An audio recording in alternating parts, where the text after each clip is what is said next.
আসসালামু আলাইকুম। ধরুন আমি এখন একা একা হাঁটতেছি।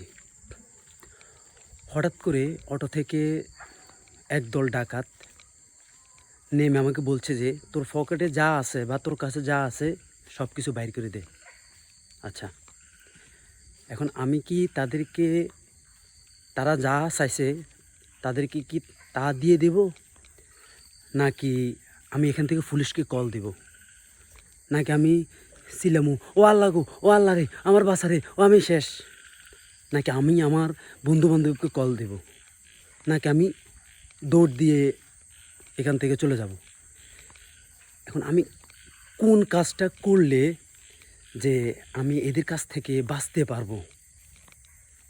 এটার উত্তরটা আপনারা দেন।